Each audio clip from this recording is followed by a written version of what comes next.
conversation, a conversation that's been bubbling for a very, very long time now, especially in Durban's Point area, which has become a flashpoint this week as protests over learner admissions at Addington Primary School continue to escalate. Frustrated parents and anti-immigrant groups, including March and Operation Dudula, have staged demonstrations outside the school, and they are alleging the fact that there are way too many children of foreign nationals that have been placed there at the expense of South African learners.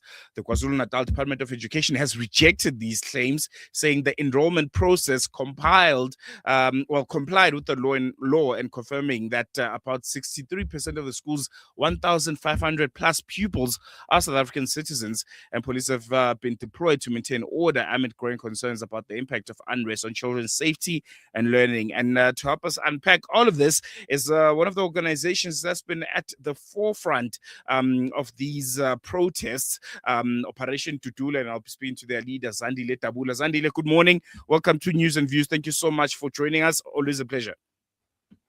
Thank you so much for having us. Good morning to you and to the listeners at home.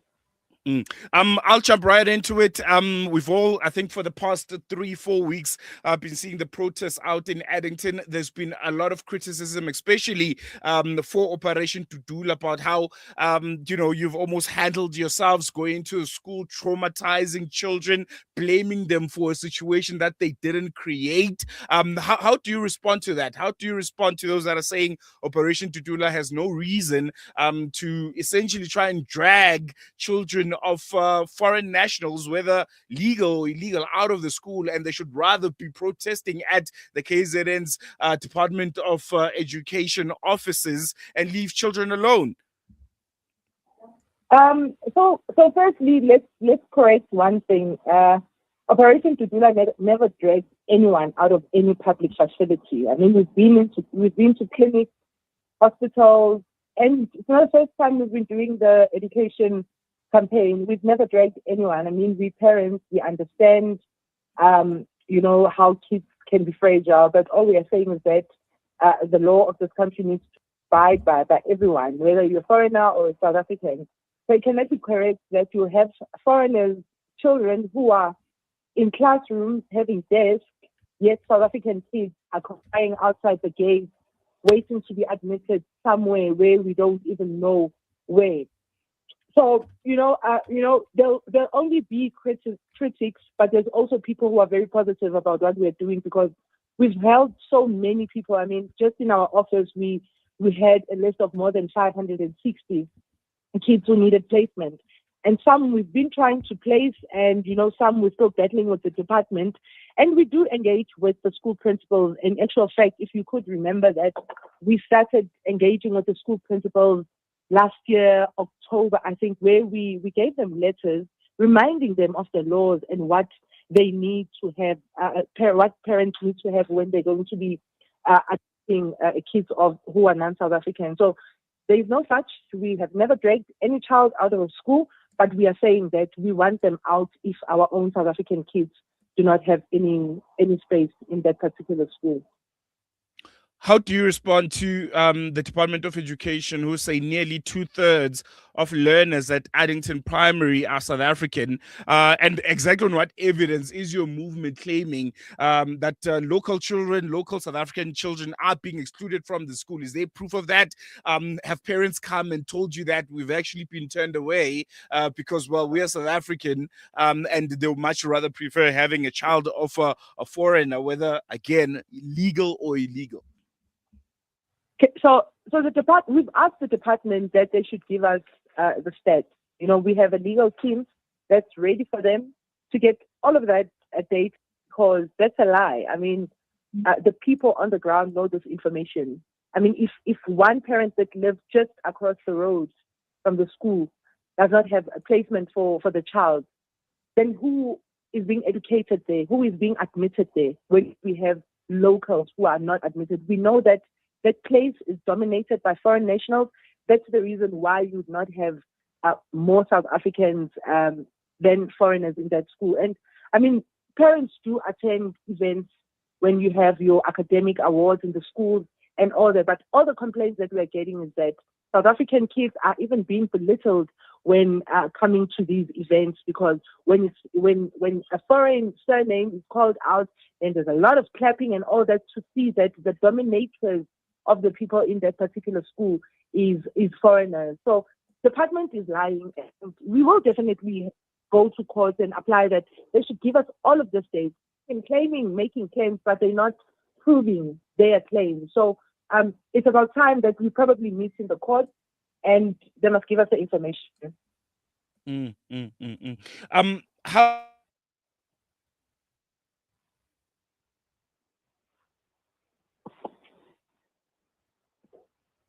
Hello? I'm losing you a bit, sir.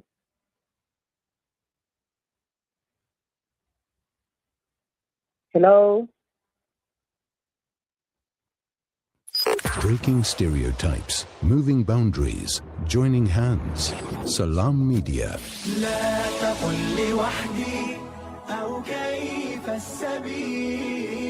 Humanity sets the agenda.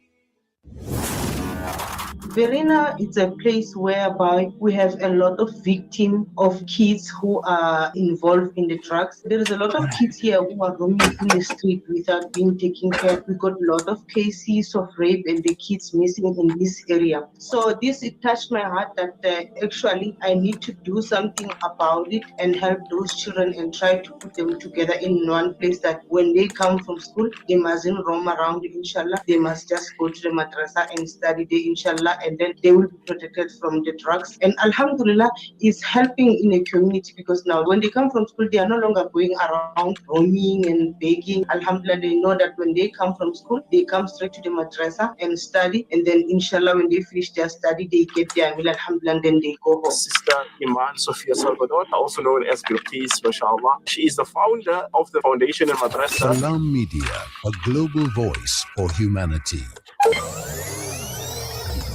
We get various months that symbolizes and aligns with certain things, and this month aligns with lifesavers. In the event of cardiac arrest, in the event of the heart stopping, what does a person do? So this is our main project, alhamdulillah, whereby we teach the CPR, choking, and the recovery position in this month. But not to say only in this month, Maulana, we do it throughout the year, alhamdulillah, but obviously emphasizing this month as to creating an awareness to all our, let's say, organizations, masajid, madaris, and communities out there, alhamdulillah. You know the Quranic ayat, Man ahyaha faka'annama ahyanna jami'a. So, you know, and whoever saves one, if he has saved all of mankind. So we make dua that Allah subhanahu wa ta'ala place in our hearts that we can extend this to communities and individuals out there, because even tonight I can just do a basic CPR lesson. And inshallah, everybody will be well aware about it, and would have learned it too, alhamdulillah. In the Quran, Allah subhanahu wa ta'ala says in an amazing ayah that that person who revives a life, it is as if he has revived or saved a whole nation. Salam Media, a global voice for humanity.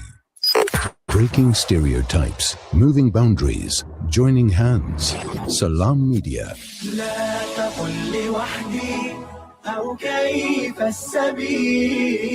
Humanity sets the agenda. Welcome back. You're still tuned in to News and Views with myself, Salalu Makudir, and we're still looking at a very, very important turn of events. Operation Dudula has once again found itself at the center of a national debate, and this time around, it's over school admissions.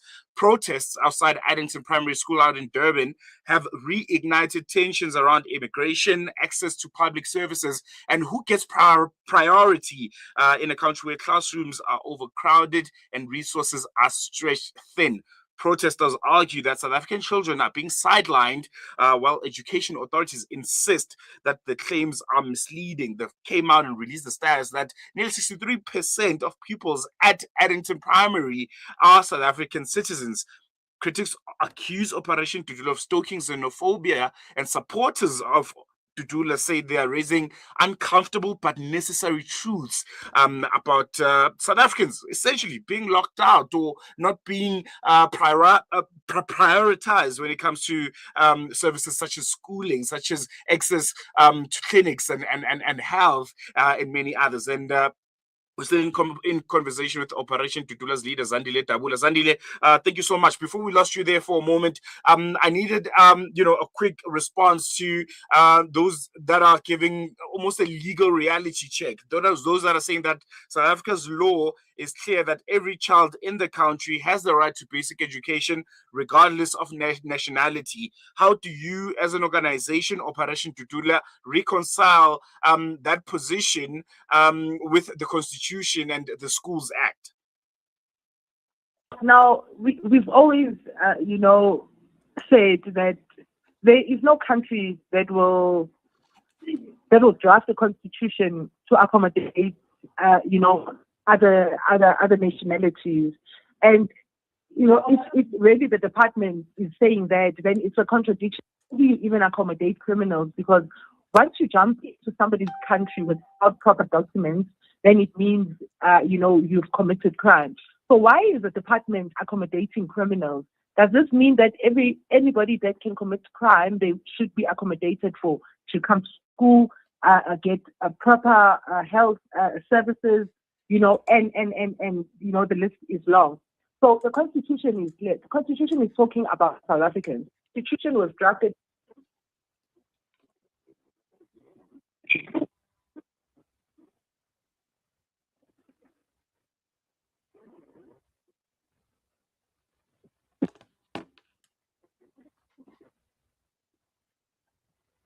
Zandile, we seem to have lost you there for a moment. Can you hear me? I think we have a problem with connection.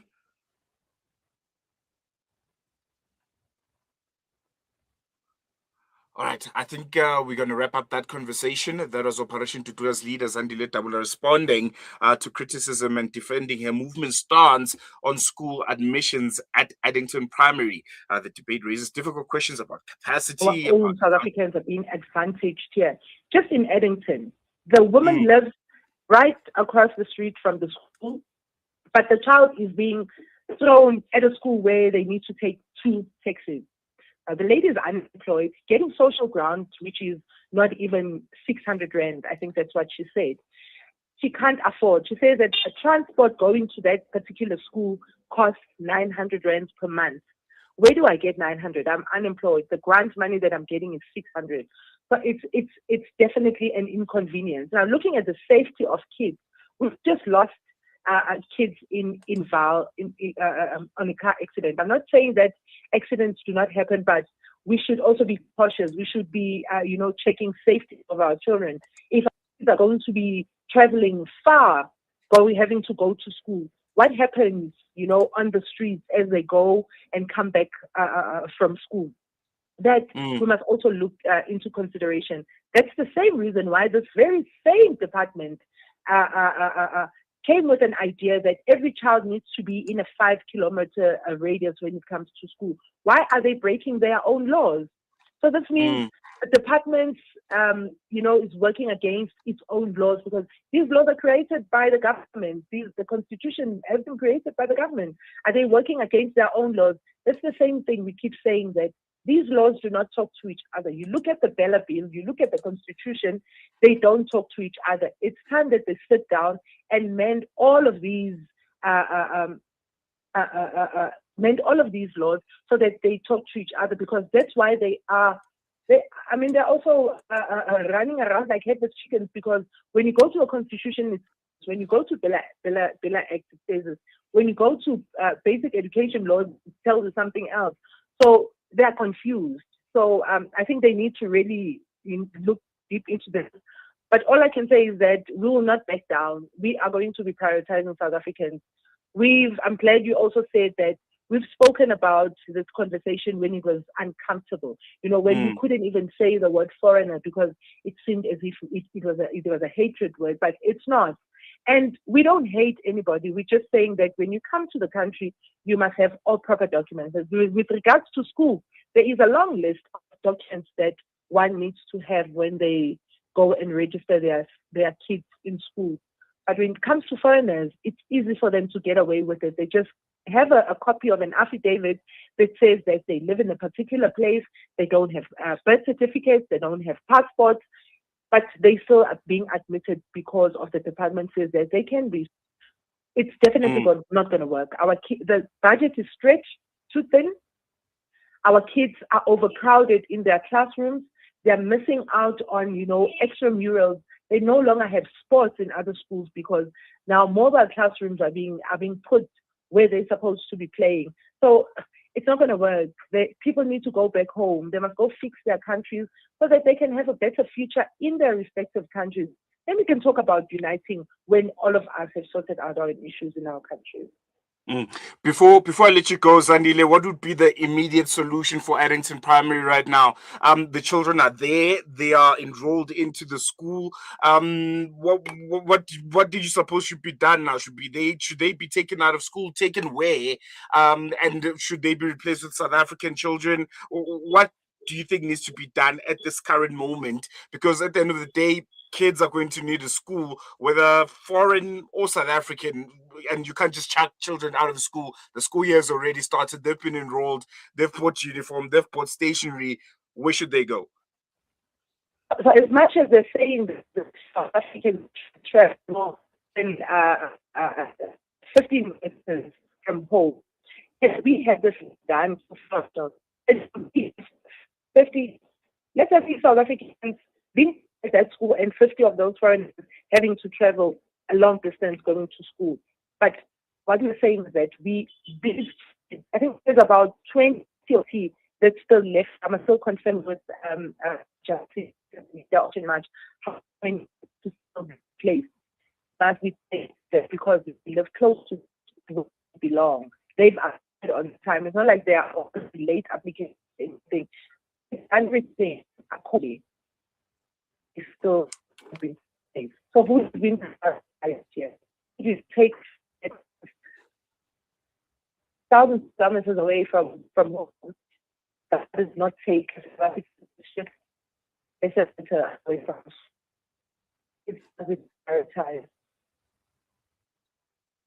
Well, there you have it, Zandile Dabula there of Operation Dudula, just giving us insight on another concerning turn of events that's happening out in Addington Primary. They're responding to criticism and defending their movement's stance on school admissions at Addington Primary. The debate essentially is about foreign children of immigrants from parts of the continent, parts of the world, who are apparently prioritized more than South African learners. There's still children in around the Addington area in Durban who are still not placed in schools, and they feel like the priority is given to foreign nationals and their kids. But I think it's a very, very important debate to have. It's a very, very important conversation to have because it raises difficult questions about capacity, number one, accountability from our government, social cohesion, which is very, very important, and whether South Africa is confronting its service delivery failures honestly or turning on the most vulnerable in the process. And we need to have that very, very uncomfortable conversation. And you can be part of the conversation. You can interact with us. What do you think needs to be done to deal with the situation at Addington Primary School? The Department of Basic Education says more than 60%, 65% of the students at Addington Primary are South African, and the rest are of immigrants. But apparently on the ground, the numbers state otherwise. And a lot of parents in the area say they've been given, or their kids have been enrolled in schools that are very, very far, that they need to take scholar transport. And Zandile, they referenced the situation, or the unfortunate situation that we saw out in the Vaal, where 14 children unfortunately lost their lives because, well, they had to get into a scholar transport because the school was far. It wasn't of walking distance. So she's saying, well, this is one of the situations that perpetuates children to find themselves in scholar transport, which sometimes unfortunately leads to accidents. So I think it's a difficult one to try and wrap your head around, because at the end of the day, South Africans want to feel like they're being prioritized as citizens of this country. But again, you have children of migrants come from all over the world, come from parts of the African continent, who, according to the Constitution, are entitled to a basic education. They have the right to be educated, and you can't just check them out of the school. So, how do you think the government needs to handle this kind of situation? And do you think the actions of organizations like Operation Dudula are justified? Our studio line is 01168000355. On WhatsApp, you can send us a text or voice note on 061 766 0355. This is News and Views. We'll be back with you after this.